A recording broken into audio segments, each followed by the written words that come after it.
Welcome in, everybody. We are back, as you can see. And no, this is not Todd Talk podcast. No, it's not Beast of the East. This is actually the new and improved Best of the West.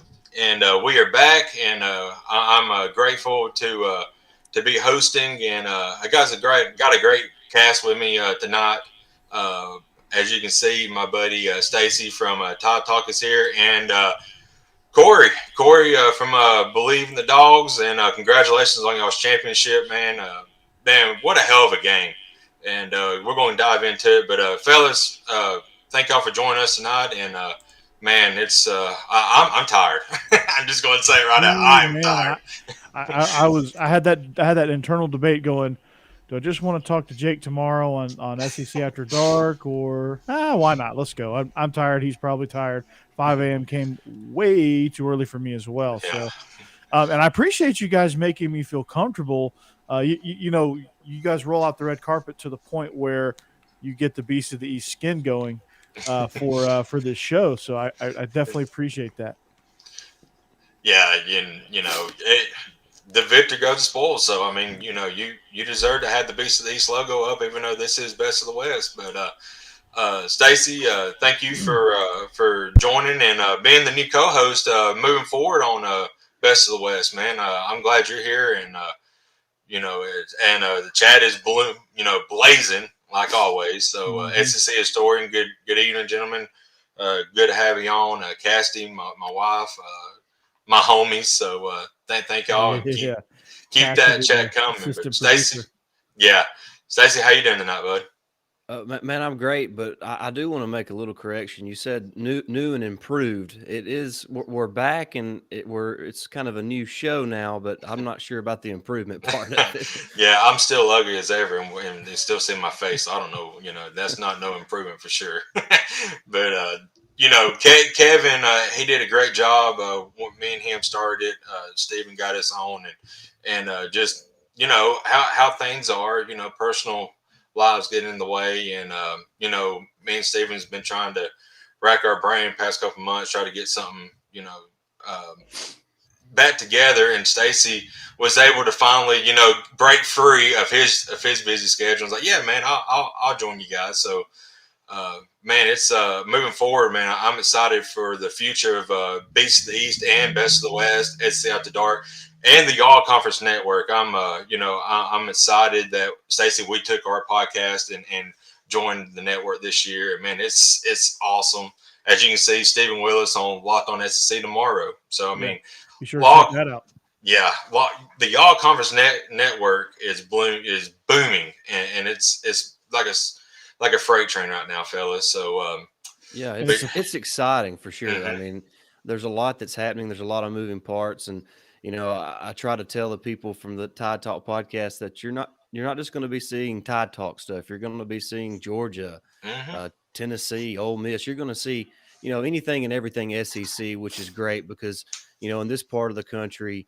SEC it really. I mean, I know it's cliche, it's kind of cheesy, it's kind of corny to say it just means more, but it really does. I Absolutely. mean, that's Hmm. that's that's the fact of the matter. So, and that really come to a head last night in the championship game between Alabama and Georgia. I mean, you see, without question, the two best programs in the country, battled out for 4 quarters and a great championship game and an old school championship game, Hmm. really with the great defensive performance from both teams. So it was a lot of fun last night, even though our team lost. But it's amazing the SEC. I want to say in the last 15 years they've won 12 of the 15 That's championships amazing. overall. It's Uh, ridiculous, man. I mean that's I just love it. insane. I think Clemson's Hmm. won two, and Florida State's won one. I think Ohio State's won one too. So, but it's just incredible what the SEC has done, and uh, they're not. I don't see any signs of it slowing down either.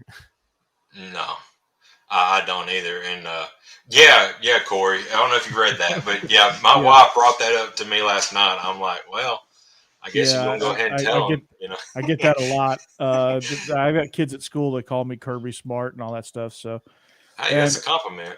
It is. It really is. I'll take that every day of the week. And when I coach, I wear a visor too. So I really do. And yeah, a lot of it's the haircut too. Yeah, I guess it's that southern guy yeah, haircut, you know. yeah. Um, so yeah, no, I appreciate that, Cassidy. Mhm. Yeah, we were on Rave on Sports last night, Yeah, doing a big chat. Jake, myself, Israel, and Vinny Hardy as well, who got us all hooked up with that. So thank you, Vinny, for that. So absolutely. that was a lot of fun. That was lively.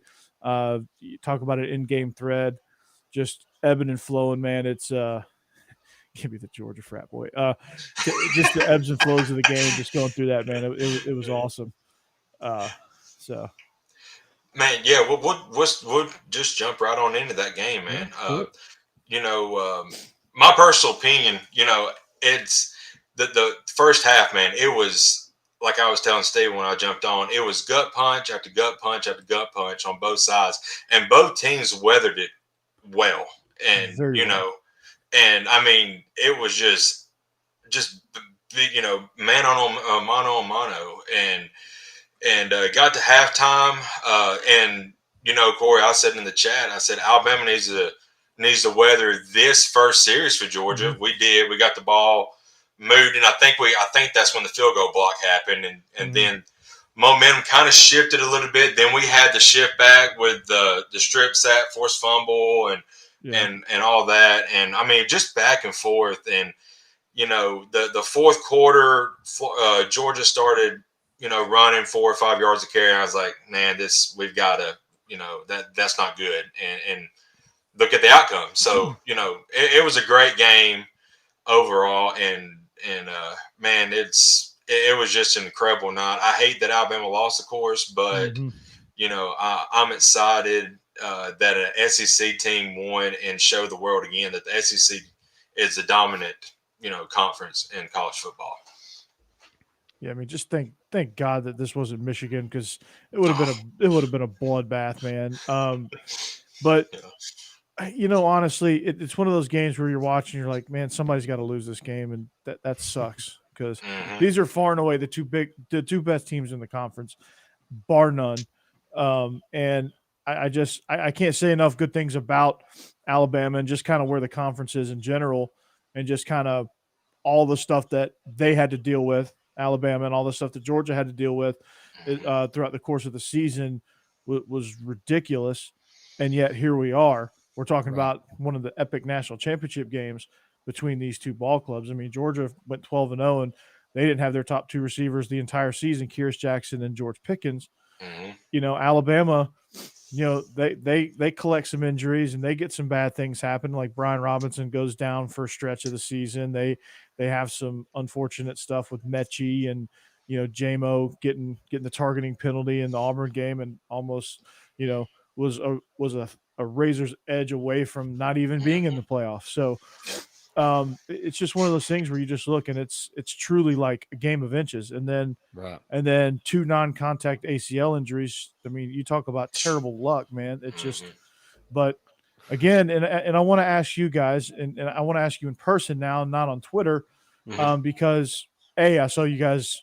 I saw Jake. You agreed with you echoed Stephen A. Smith, which I'm like, come on, man, it's Stephen A. Man, like he's gonna say the laziest take of all time, Yeah, but I know. but you recruit all these 5 stars for a reason, right? Right. And it goes back to my original point of my concerns with Bill O'Brien, uh, for y'all, and his lack of, I guess, intuitiveness or lack of proactiveness of knowing, hey, we've got these two great receivers, that's fine and dandy. We got all these 5 stars that we're not getting anywhere near enough reps for. We're gonna need, Hmm. this game of football. It's pretty violent, right? Right. You're going to need him somewhere down the line, right?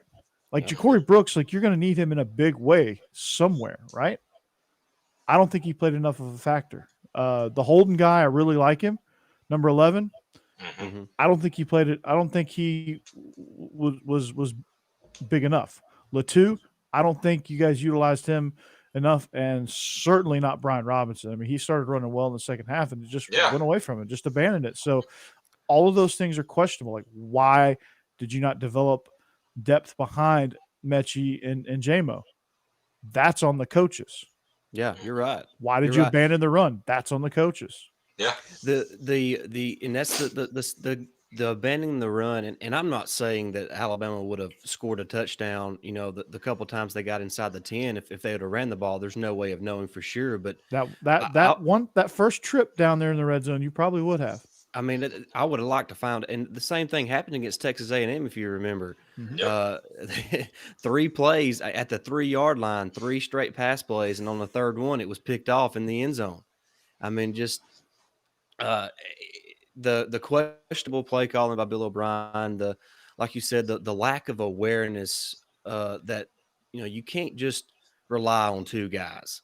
You have to be willing to distribute the ball to other people. And I'm not just talking about from Bryce's perspective, but because he's going to throw it to the guy who's open. But Trayshawn Holden started playing in the Mississippi State game. He caught like 3 or 4 passes for 70-something yards and a touchdown against Mississippi State. And we thought, okay, there's the number 3 guy. And then he went 2 weeks without playing. It was very strange how they handled the wide receiver situation all season long. But I've talked all season how you shouldn't doubt Alabama, you shouldn't doubt Nick Saban, and my point was that Alabama's most likely going to be in the championship game. I mean, it's going to be hard to keep them out of it, and you know what I mean. It's hard to. I'm not saying they're going to win it every year, but they're probably going to be there, and that's my whole point about even with all the bad decisions that Bill O'Brien made. The lack of development at wide receiver. I'm not talking about from a talent perspective, but from an experience perspective. I mean, they didn't put the guys out there. I mean, Ajay Hall, I know he dropped one, but you can just see the talent that oozes from that kid. I mean, if he's got his hands on the ball, he's dangerous, and he never saw the field in time that mattered, and that's a little frustrating, but that's timing between him and Bryce. Right. I mean, and you were right in the chat, Jake. JMO would have caught that ball because he would have known where Bryce likes to throw the ball. That's a whole timing experience thing. That was one play where not having JMO hurt. Right. Yeah. And not to overpower you, Jake, but on the whole coaching part of it, everybody preaches about putting your players in the best position to win, and the lack of Bill O'Brien just not – I'm not saying – because you're not going to run on Georgia consistently.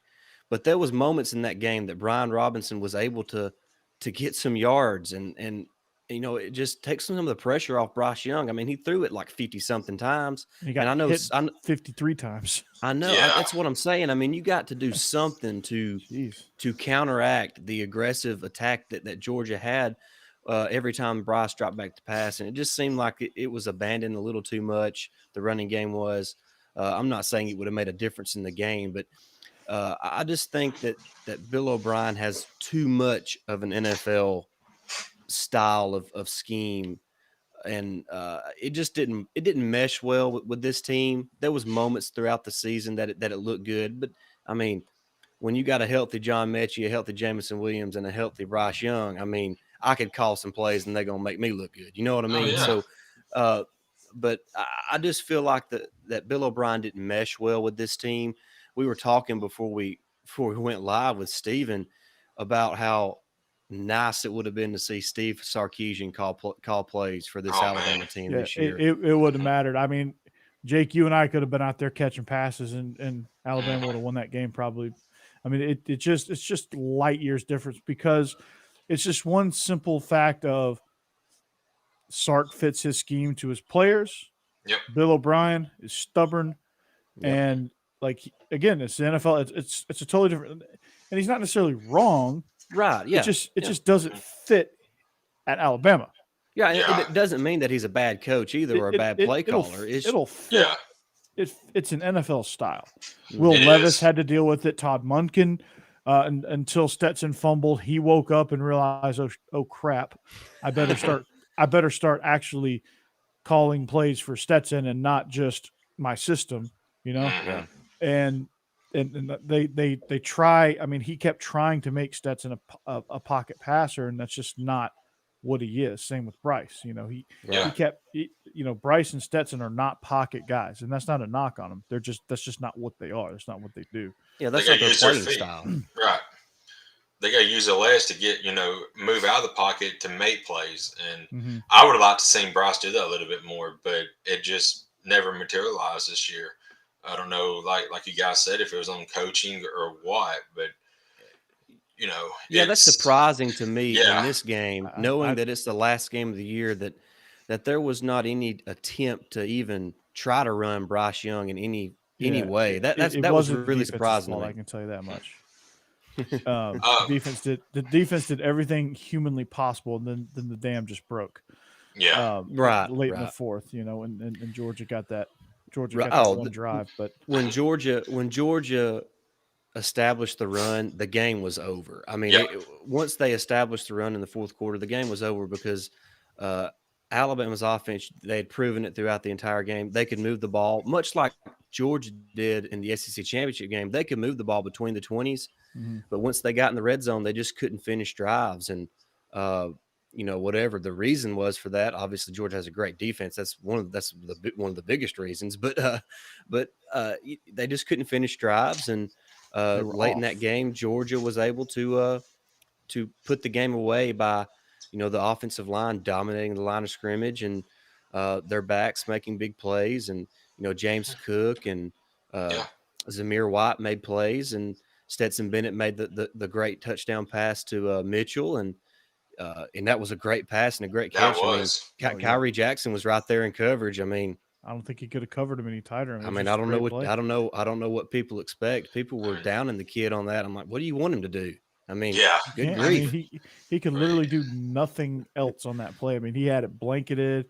yeah. He had it. I mean, I guess tackle him maybe. I don't know. Get He He the did did one do that one time. time. Yeah, yeah. yeah. Which Hey, was that a was great. actually a smart play. I That was mean, a that's Oh a really yeah, smart great play. penalty.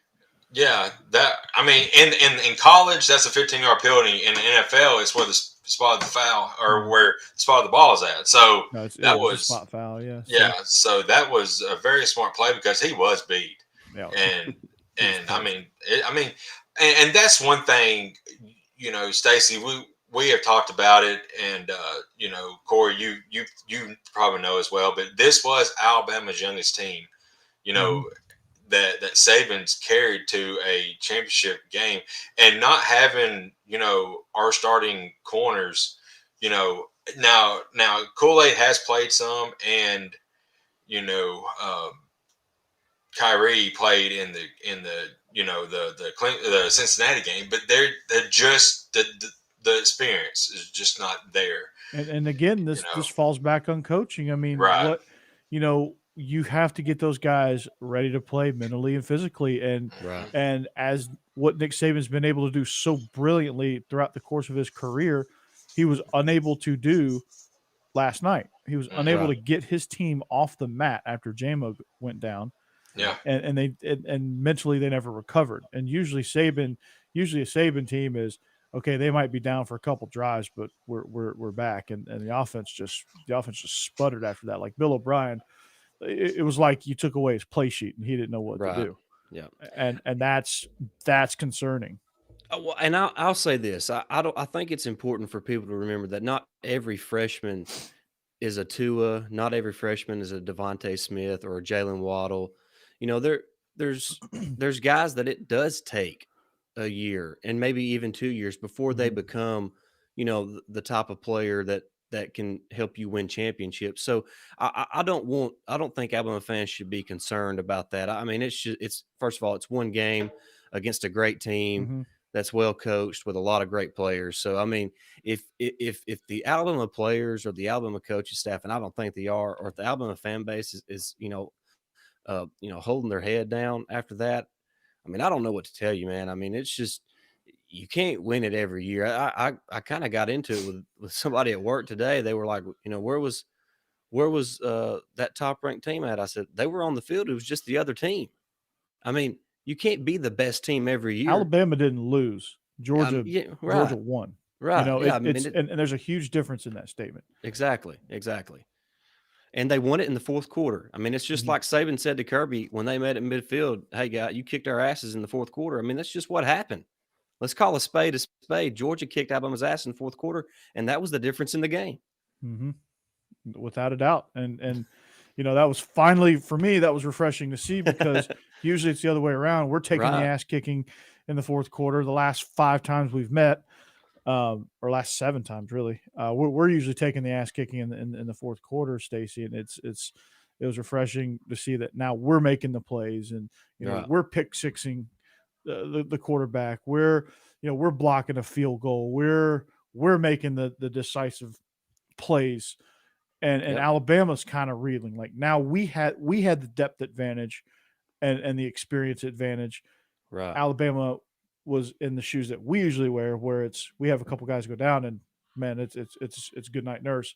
Yeah. But I think the beautiful thing about Kirby rotating so many guys on defense is that Latavius Breedy was a starter all year at the star position. Mm-hmm. He got replaced by William Poole over the last couple of games, and it's been a dramatic upgrade. And Poole had a tremendous game last night, covering Slade Bolden, covering Trayshawn Hall on several occasions, and mostly matched up with Bolden, but just did a tremendous job in coverage last night.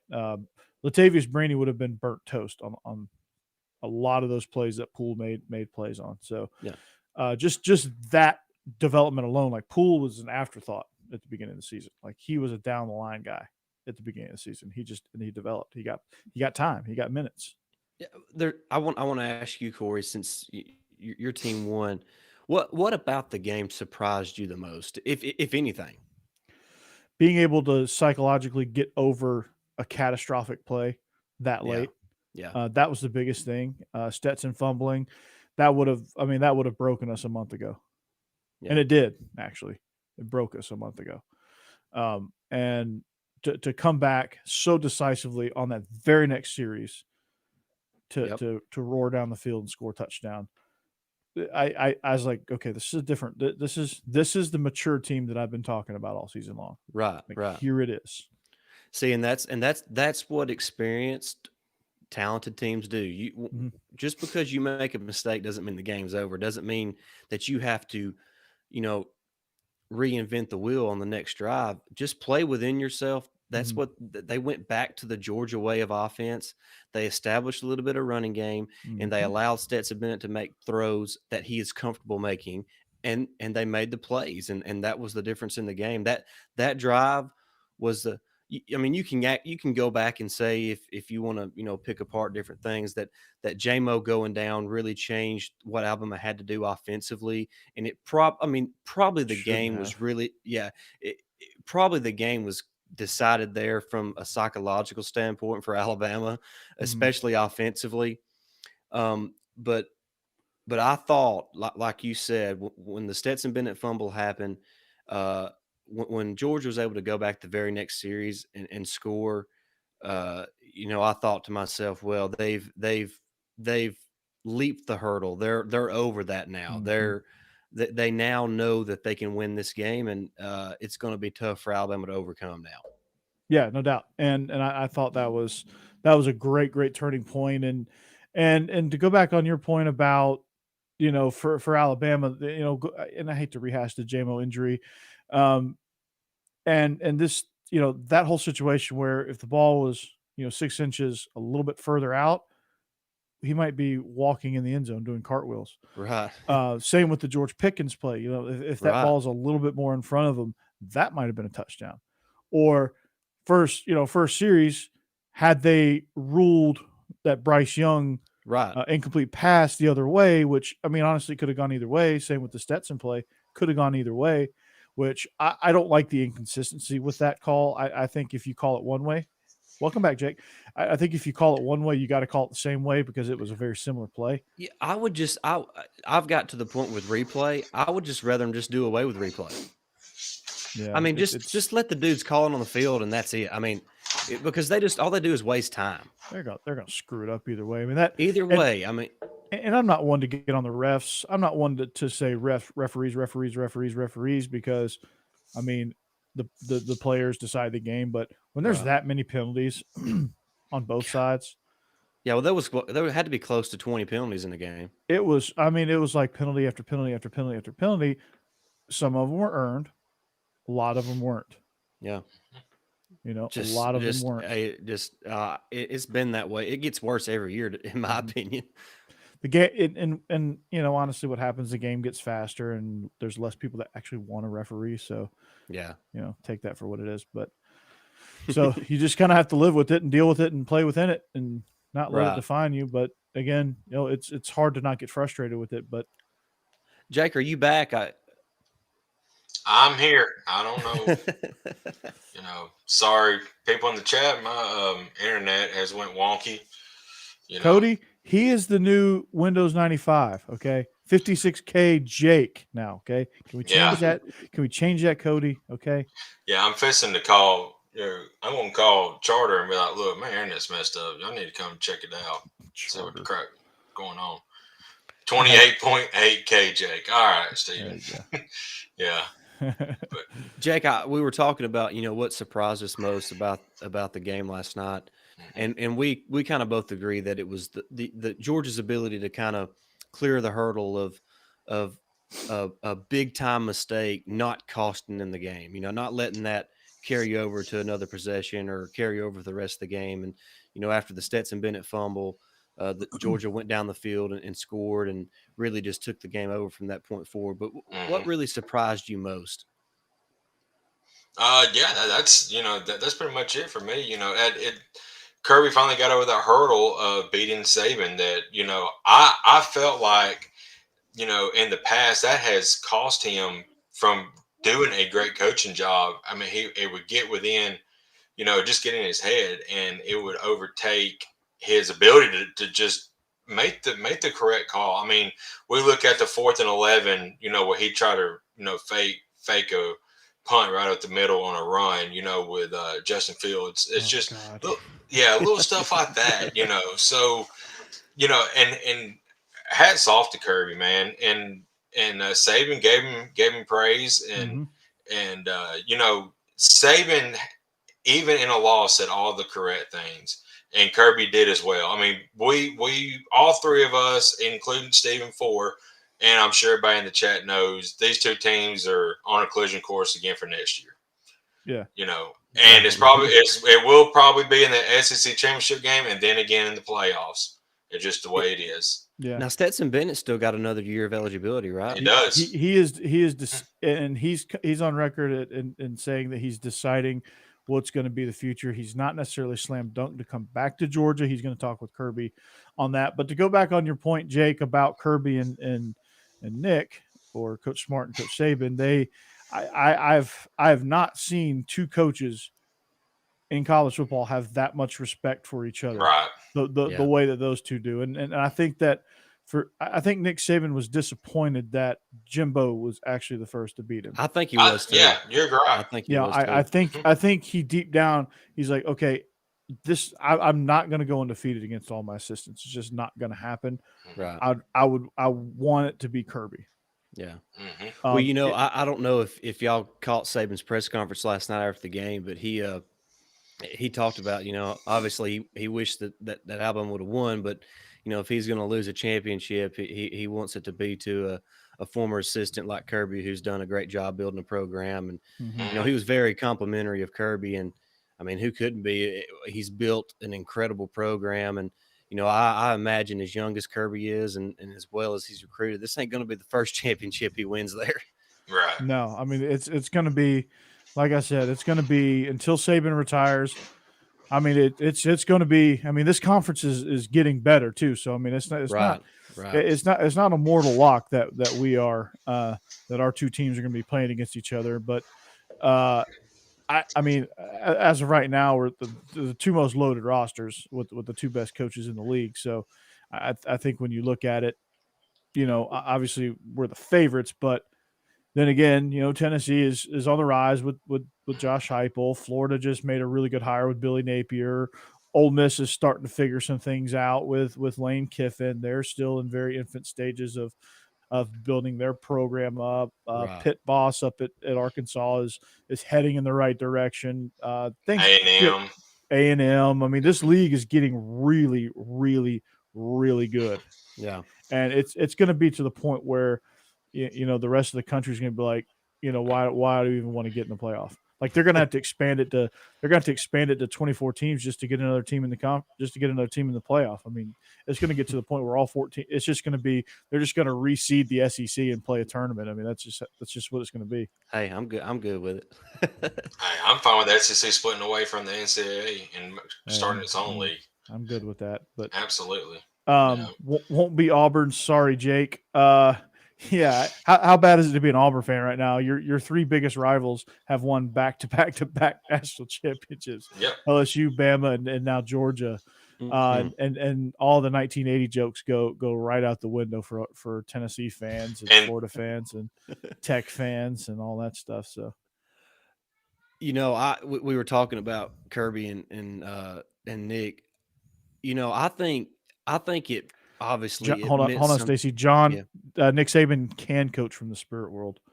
Yes, and he will. He'll be a hologram, and he'll still be the best coach in the conference. So, all right, go ahead, Stacey. Yeah, Sorry so about that. people say that they're building a Saban bot, and he's just going to roam the sidelines after Saban moves on to another life and just keeps it going. But you could tell last night when they met at midfield that it meant so much for Kirby to beat Nick, not because haha, I beat my boss, but because you know this. If I want to be considered an elite football coach, this is who I got to beat.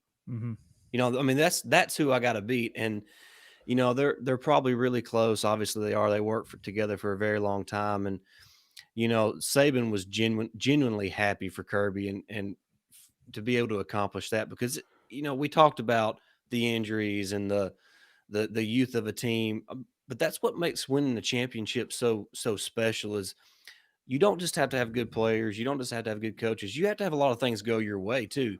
Mm-hmm. Uh, from an injury standpoint, even if you have injuries, do you have injuries to positions that are you have good depth at? Do you have injuries at positions that you don't have good depth at? There's a lot that goes into winning a championship, and uh, sometimes you have to have the ball bounce your way in certain situations. Sometimes you don't, but there's so much that goes into winning a championship, and that's what makes it special. And that's why, to me, you can't use the cheap excuse of John Mechie and Jamison Williams not being in the game because Mm-hmm. we don't know for sure if they're in the game if Alabama wins. I mean, I would like their chances, but I mean, you don't know what happens when those guys are on the field. I mean, there's just so many variables. That's why it's special. That's why whoever wins it, they obviously deserve it. They were obviously the better team, at least for that night. So, and that's what matters. And I think the fans more so than anybody else kind of get caught up in all the what ifs, Yeah, and that that's they what really fans do. shouldn't because it takes away from what the players at Georgia and the coaches at Georgia had to do all season long, and the players and coaches at Alabama as well. They all had to overcome so much, and the best team last night won. I mean, that's just that. There's no ifs, ands, or buts about it. The best team on Monday, what was it, January 10th, won the championship. Mm-hmm.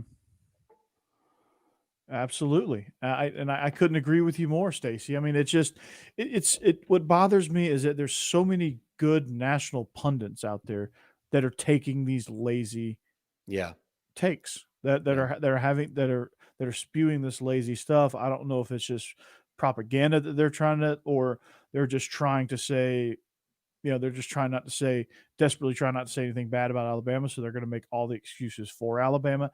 I hate it. I mean, mhm, you lost. There are reasons why you lost. And right, the reasons are you didn't fix the things that crippled you, right, like losing JMO, losing Mechie should not cripple you from an offensive standpoint when you still have your Heisman quarterback and another great running back and a really athletic playmaking tight end in Latu, and you still have Slade Bolden, who is your Hunter Renfro, Wes Welker uh, slot guy, yep, and you still have Ja'Cory Brooks, who's had several big games down the stretch for Alabama. I mean, you still have those pieces that, hey, Right. I can figure out with my Heisman Trophy winning quarterback, I can figure out how to mesh all of these guys and not feature one guy, but make you defend all of those guys. And I think that was kind of the difference in schemes when you look at Munkin versus Bill O'Brien. Munkin, unfortunately for Georgia, Munkin had to deal with this early on in the season, so he probably got a little more seasoning in. Okay, I've got to involve James Cook, Zamir White, Kenny McIntosh, uh, Lad McConkey, and Brock Bowers, and he said that, and he had to deal with all of that, and so he figured out how to use those guys within his scheme. Yeah. Whereas had he just had this dumped on him, I don't know that he would have figured that out quite so fast. But Bill O'Brien is a seasoned NFL guy. He should be able to figure that out, but he didn't. Because in the NFL, like with the Houston Texans, until he made the dumbest trade in NFL history, he was featuring not Brandon Cooks. He was featuring DeAndre Hopkins, Right. with Deshaun Watson. Like that's all he needed was that, right? So I think when you look at how he managed it, I mean, it's exactly how an NFL guy would manage it. Like, you're going to fall apart that week. Right. If CeeDee Lamb goes down for the Cowboys, they're probably done, Right. because they rely so heavily on him. Or let's say, for Kansas City, let's say Tyreek Hill sprains an ankle. Yeah, he's toast, man.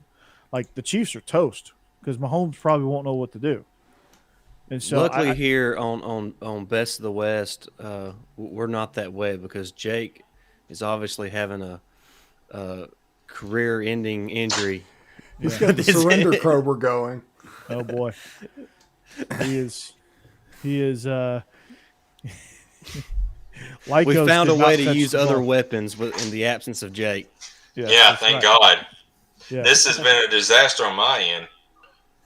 Yeah, and now the internet's better. I can finally read the chat again. Bill O'Brien just strikes me as a prick who flat refuses or isn't capable of explaining things to players in a manner they can more easily understand. Why? Because he's an NFL guy and he's used to dealing with people that are paid millions of dollars to learn a system. Right. Yeah. No excuses. That's what he's used to. Yep. Saban knew that. This is on Saban for hiring him. Like, you knew one of these times, and fortunately for Alabama, I mean, it flopped, but you guys are national runners up because it flopped. Why? Because Saban is a masterful recruiter. Yeah. And still has his hands in the defense. So you finish, instead of going 6-6 into the Birmingham Bowl, you finish national runner up in an epic game. So Yeah. You talking bad about my Tigers? Yes, I am. So you should be ashamed of yourself, War Eagle. Hey, guys, So what would be worse, me barking or me saying War Eagle? That. Yes. Yeah. Yes. Yeah. I got a question for you. Okay, the SEC is getting ready to go to 16 teams. The Big Ten, the Pac-12, and the ACC is actively trying to block every college football proposal that's put out. The SEC is fine at staying with 4. We've had this conversation on Twitter many times. But this is a different conversation. At what point does the SEC just say, screw it, take a couple of more expansions that might not be SEC teams, think Ohio State and Michigan, and just form a 22 or 24 team league and just have their own competition? Yeah. I mean, I wouldn't be surprised if they plucked 32 teams and just formed their own like mini NFL with like Clemson, UNC, Florida State, Miami, Right. Michigan, Ohio State, and just roll. And just say, okay, everybody else, go screw yourselves. Yeah. I have no problem with that personally. I think Ohio State would do that. I think Ohio State would leave. I think Wisconsin would leave. I think Wisconsin would come to this new league. Right. Penn State. I think the team to look at. You can leave Penn State behind. Screw that. The next 10 years, the team to watch for that might do something ridiculous is USC. That's a good point. Like, ridiculous as in like join the SEC. Oh, that'd be fun. Yeah. That would be fun. But what would happen? Lincoln Riley would go take the head job at Hawaii if that happened. He's trying to move as far away as he can. Let me get as far away from the lower 48 as I possibly can. Right. Lincoln Riley, next coach at UCLA. Yeah. Yeah. He didn't even make it to spring practice, guys. Yeah, he's a. His tenure might be as fast as Mike Price's at Alabama. That's right. Whoa. Very Greatest coach quick. in Alabama history right there, Mike Price. Yeah. Speaking of which, UTEP's good. Who knows? Yeah, UTEP is good. Y'all, I remember going to the A-Day game, the one that Mike Price was at, and Brody Kroll went absolutely bananas in that Mike Price offense. And I know it was a practice game, but dude, it was unreal how good Brody Kroll was in that system for that one game. And then we all know the rest of the story. Yeah. So do you think if Mike Price controls himself and doesn't go to the strip club, that Nick Saban would have never came to Alabama? Probably so. I don't even want to think about that. Yeah, it wasn't about just Mike Price going to the strip club. Mike Price can go to the strip club. Let's just not. He was buying lap dances with the company credit card. Yeah. That's what cost him his job. Yeah. Yeah. That's not good. That's not a good look. He pulled out the wrong. Card. He did. Yeah. He should have just said, "Oops, I'm old. I pulled out." And the what wrong strip card. My club in Lower Alabama in 2003 is taking plastic for lap dances? Right. I want to know what strip club down there you want a lap dance from. You know what I mean? Yeah. Brings new meaning to hail damage. Oh my God. Is this SEC at the dark? Yeah, Stacey just replaced Jeb this week. Yeah, I mean it's gone off the rails. I just chimed in, so it could be. Steven entered the conversation, and it's went downhill ever since. Yeah, it always does. Yeah, I have a He's way of not even making drinking that his happen. land shark tonight. No, I had no No. intention of coming in. Steve, what's that shirt you got there? It is a hoodie. Oh, it's a hoodie. Nice. What does it say on it? Is that it says Ole Ole Miss? Miss. Ole Miss. It does not look like Ole Miss from here. No, it looks like the state of Tennessee. It was I was saying, man, like, what's going on here, man? Are you a Vol it fan, was all the this stuff? Nike 2020 players shirt that they distributed. And I saw that and I was like, ooh, I like that. And I got one. And I do like it. I was right. Yeah. Ole Miss is absolutely getting boat raced right now by Texas A&M. Uh-oh. A&M's good. I'm not sure Georgia has a basketball team at this point. You got Alabama the was down Stegosaurus, and that's all that matters. Yeah. Yes. Alabama was down at half by 5 to Auburn. So And it looks like a Stegosaurus too. That's the fun yes, it does. part. It looks like the actual dinosaur Stegosaurus. So Oh man. yeah, we just went there. I'm sorry I blew up y'all's show. No, you're it's good. Yeah. It's good, man. No, This is I entertaining. think we had like pretty much covered the game from Yeah. from all angles as much as possible. Did any of you? I recorded it. I might torture myself later. But did anybody watch the Jimbo Fisher film room? No. I did not. Watch the Jimbo Fisher film room because I heard people talking about it. I didn't actually see it myself. As you can see the actual dynamics of who has Jimbo's ears in that broadcast.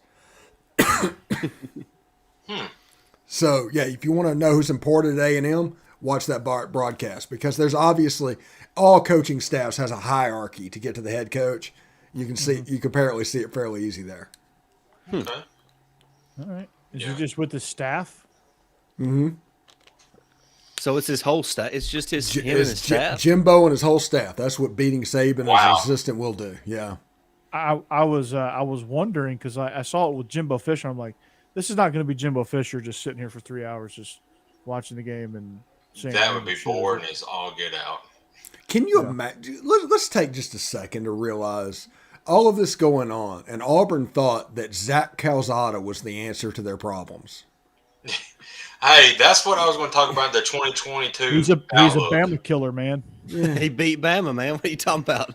Apparently, you have to wear number 10 at Auburn and with a win over Alabama on your resume to play quarterback. Right. Yeah. Yeah, I'm not sure. I mean, I'll be honest with you. It's a push to me between TJ Finley and Calzada. So I mean, I don't understand them taking him. I'm not. I mean, the sad part is it's not a push. Calzada's way better than Finley. I don't know. I don't know. I think Finley has good upside if he's healthy. Yeah. I think he just No, not The problem there. with Auburn, if you put a statue maybe back not. there, Maybe not at Auburn. Yeah, I mean, I would say, yeah, that's a good point. Not at Auburn. His in current that system. situation, he's Right. awful. Yeah. I mean, Bo Nix was running for his life, and that offensive line was almost as bad as Jimbo left at FSU. I mean, Yeah. it's horrible. And right now, just sitting here thinking, I'm thinking about Auburn for 7th in the West. I can see that. Yeah. I mean, Will Rogers is back at Mississippi State, right? yeah. Yeah. They're pretty much bringing, I think they're missing 2 linemen and a took the safety, 7th this Mississippi year? State. So, Yeah, and Ole Miss at the end of this week is potentially getting a visit from Jackson Dark and Michael Trigg to go along with Zach Evans. Yeah. Jackson Dart is a dude. yeah. So I guess that means Caleb Williams is headed to L.A. oh yeah, as soon as Jackson yeah. Dart entered the transfer portal out there, it Yeah, was like, yeah. the writing's on the wall. Yeah. Jackson Dart would do well with Ole Miss and Lane Kiffin. Stephen, Really, while you're here, I was going to talk. I want to hear your thoughts on the era that's supposed to begin with Luke Altmaier. How you feel about it? man, when I was watching the Sugar Bowl, like any type of a game, like Matt Corral goes down in the first quarter, and in the second quarter, it's just all emergency get to halftime, and it looked that way. And then during halftime, they were able to build a small package for him. In that third quarter, I thought something special was about to happen with that kid. And then the fourth quarter, because Dave Aranda's a hell of a defensive coach, they figured out how to counter that a little bit. But he absolutely flashed, and it's at the point where I don't care who Ole Miss brings in. I want them to bring somebody in, and I want them to push it, but I'm not going to just say that the job's not going to be won by Luke Altmaier to begin with. Yeah. Because he looks like he has a little bit of it in him. And now Jackson Dart could change things. He's like you said, he's a little bit of a dude. But it's a situation that I'd be worried if Ole Miss did get Jackson Dart that Luke Altmaier might enter the portal. Yeah. See, that's kind of what the portal's done is now you ain't got to stick around. I mean, it's Right. I mean, if you feel like you need to go, you just go. Yeah. So, And by the way, guys, Zach Evans is a dude. oh yeah, Yes. that's that was a. He was a Georgia Bulldog. He had signed his LOI, and I think some stuff happened that obviously he has since put in the rear view. But Kirby said, "No, we can't take you, man. There's just too much." yeah. He had a lot of baggage at that point in time. Yeah, Coming out of high school. he rectified it somehow. He's a weird dude. He's got a real big fixation with wolves. As in he likes to draw. Seriously, I'm telling the truth. I mean, he's just a weird guy, weird personality thing. He's kind of like Greg Hardy in that aspect. But whenever he runs, you just look at his highlights, like when he was at TCU, and he wasn't necessarily used a lot at TCU, but there are plays where he looked like Adrian Peterson. Because TCU is that's why Gary Patterson got fired. Yeah. Yeah. Yeah, they really went downhill. Another back from Alabama standpoint, Jahmyr Gibbs from Georgia Tech. That's going to end up being a very big get for Alabama. I saw that and I'm like, oh, why? I was so happy with him, like being on a not terrible having team. Najee Harris. Yeah. Well, the best thing for Alabama, and we're talking about 2022, is the fact that in the spring there's no John Mechie and no Jamison Williams, so they have to put other dudes out there and use them.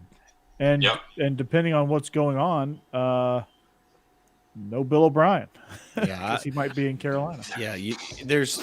I imagine He's the odds-on leaguer to get the Jacksonville job, which would be hilarious if he got the Jacksonville job. Yeah, it would be. DB coach left a little bit ago from Alabama. He's heading to Oklahoma to be the co-defensive Mm-hmm. coordinator. Jay Valai, I think that's how you say his last name. It's kind of a weird spelled last name, but Yeah. So he's gone. And of course, there's a lot of rumors about other people, but obviously Bill O'Brien's the big one. So Yeah, that's going to be interesting. What's the rumor about Pete? There's all indications he's staying. He's Okay. Yeah. I think he I don't ended think on a that good enough cheerleader note. he's hooking up with graduated yet. So that was, you know. Yeah, that GA had to come out real quick and it wasn't him, but it did look like him. It did. The GA looks a lot like Pete with a beard when he has a beard. He is since shaved. He's like, I probably should keep a shaved face so people don't confuse me with Pete Golden.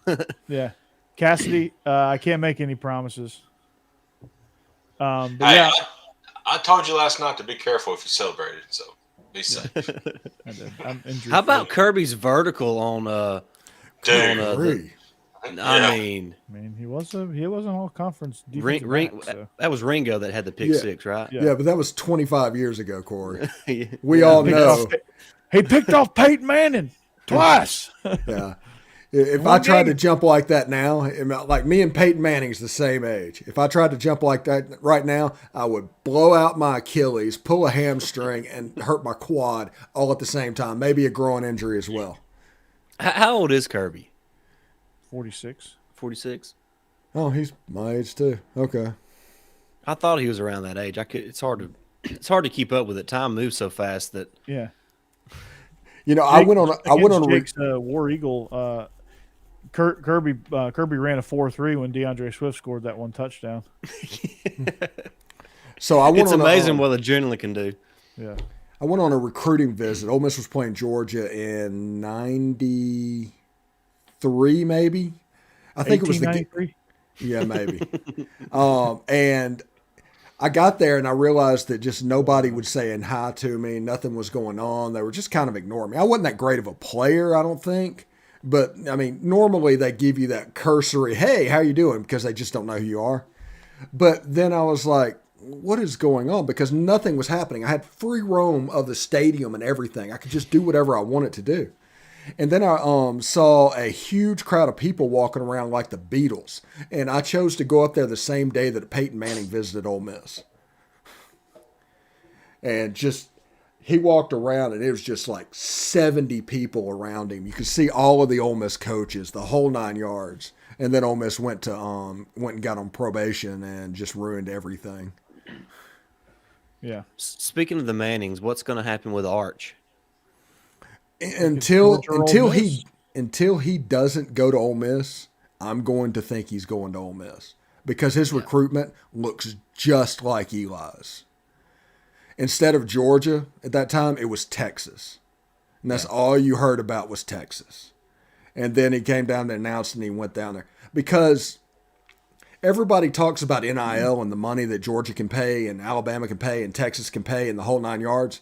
The reality is, I don't think people realize how much money a Manning can make in NIL starting quarterback at Ole Miss. Oh, it don't matter where he goes. He's going to be fine. Yeah, but just the name alone is. It's worth its weight in gold. Georgia's got a quarterback problem right now, and it's a real one because now they've sat Justin Fields for Jake Fromm, and they've sat JT Daniels for Stetson Bennett. Not saying it's not warranted. It's just that Georgia doesn't want a playmaker; they want a game manager. And that's how they want to win. And they were able to win this game. So Stetson somehow turned into a playmaker at times. Did. So he made that one pass when Alabama jumped off sides, which, by the way, either Will Anderson is the fastest human being alive or he was offsides half the night.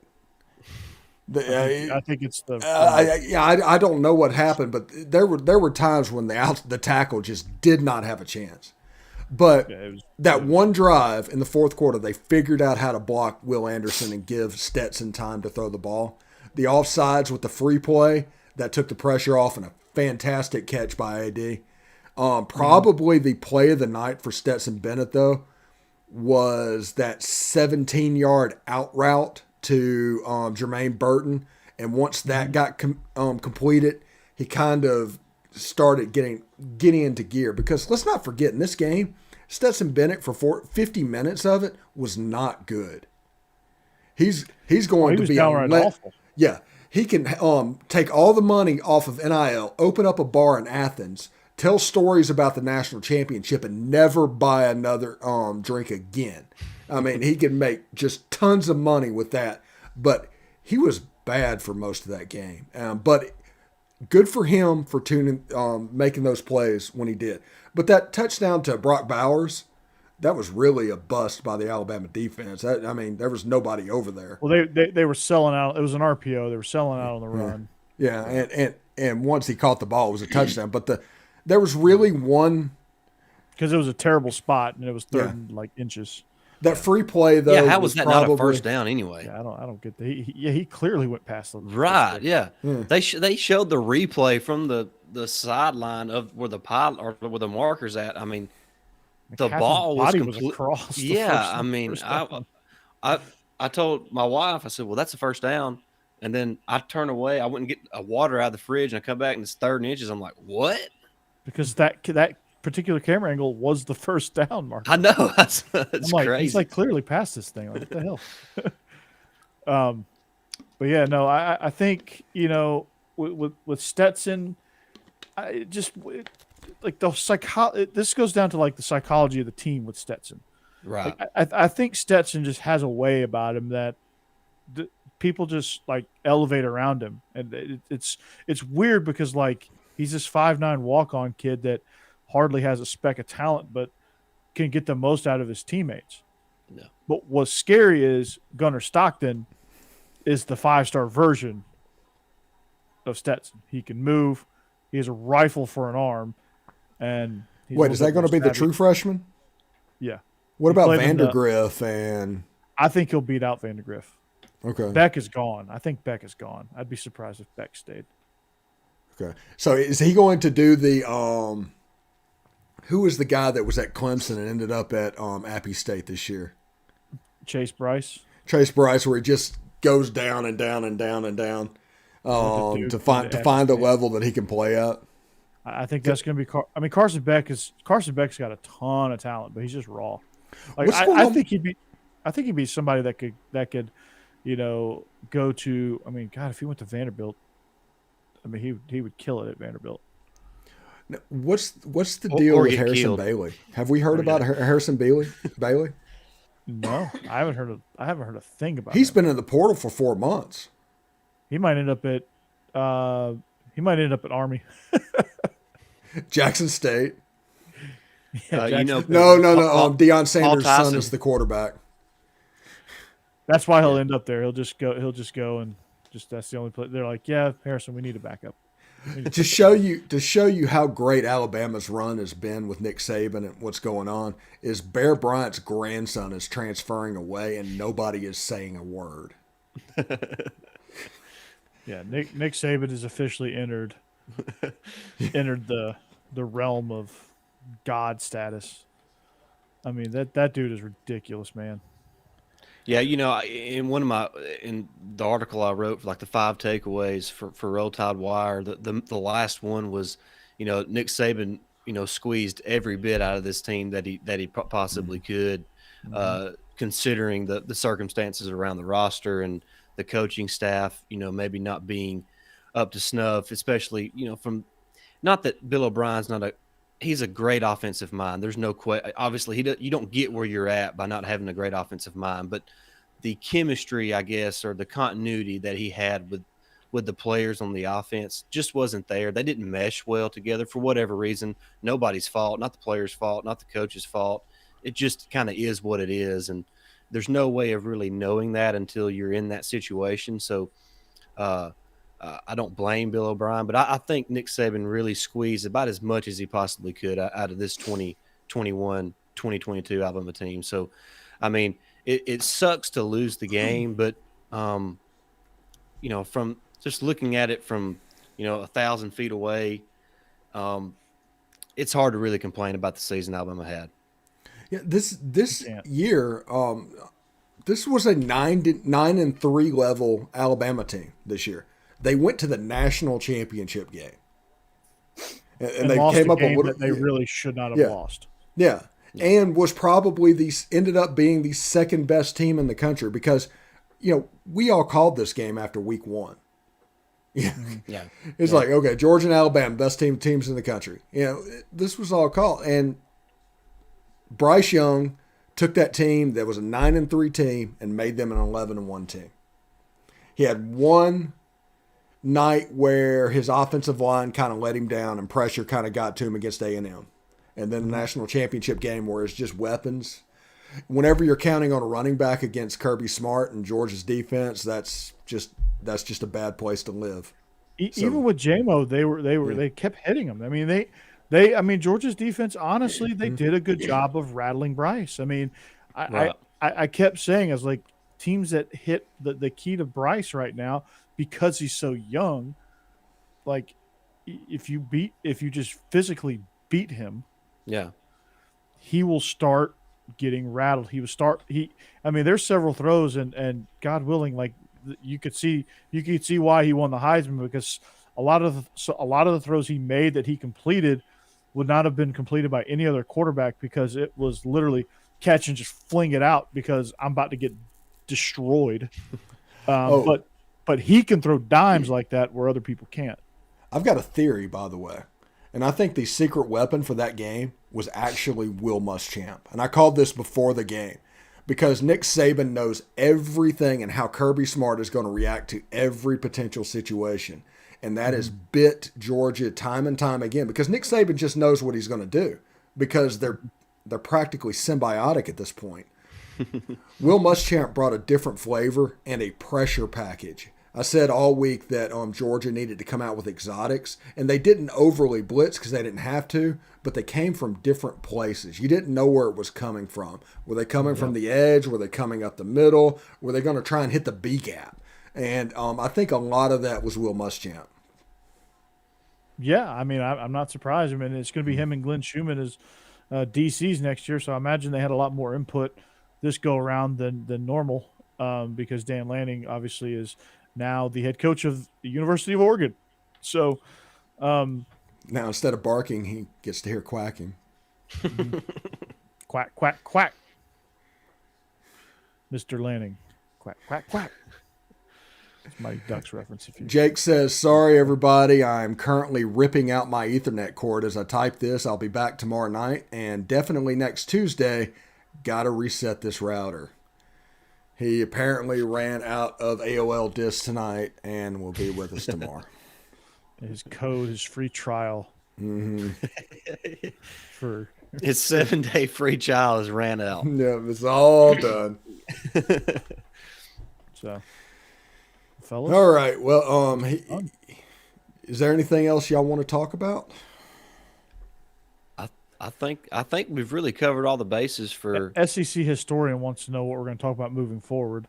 We're going to talk about that sport where like there's a round orange ball and apparently you throw it through some net. Yeah, they call it got boat race by A&M tonight, and Auburn's up by 10 on Bama in Tuscaloosa. This is going to be fun because it's going to be my weekly. Why is Tom Crean still employed? I think about the fact that he's like Jim Harbaugh's brother-in-law or something like that, and I was like, man, can you imagine being the bad one at a meal that has Jim Harbaugh in it? Yeah, you have Jack, John, Jim, and then now Tom Crean at the table, and you're like far and away the worst coach at the table. Oh, man. He just needs to go to some mid-major school and overachieve because that's kind of what he's a mid-major coach. Yep. Yeah, and tune in tomorrow night for SEC After Dark. That's right. 3 of us will be on it. Unfortunately, not Stacey, but Jeb will be on the show, and we'll be talking all about the game, and you will get more neutral perspectives about what actually happened from me and Jeb instead of people that actually had a rooting interest in the game with these guys going back and forth. It's actually been a good show tonight, guys. Yeah, a lot of Actually, fun. like, is it usually not? There's Like he was it usually surprised. doesn't exist. That's true. This is the first time back. This is the first Best of the West in like 2.5 months. Oh, wow. Yeah. Okay. Even though it says Beast of the East, but you get the skin because you won the game, Corey. And there was no Beast of the East last night. That's right. So this is de facto Beast of the East. Right. But it's technically Best of the West. Yeah. That's right. All right. Well, Stacey, take us out of here, man. All right, guys. Hey, we appreciate everybody tuning in tonight. Had a lot of fun chatting up about the CFP National Championship game. Georgia is your 2022 national champions. Congratulations to the Bulldogs and Kirby Smart and to the Bulldog Nation. But I don't think the tide will be going away anytime soon with as long as Nick Saban's in Tuscaloosa. So it should be a lot of fun. The basketball season is going to be a lot of fun to look at unless you're a Georgia fan and Tom Crean's the coach. But, yeah, we're going to be here to talk everything West Division of the SEC. We'll even dabble into the East with our good friend Corey, and Stephen will be here along the way as well, producing for us. And we appreciate everybody in the chat tonight. Y'all make it a lot of fun to do these episodes. So we appreciate everybody. Y'all have a good evening. Thank you, guys. Go Dogs. Corey Bart. Jake, this is for you.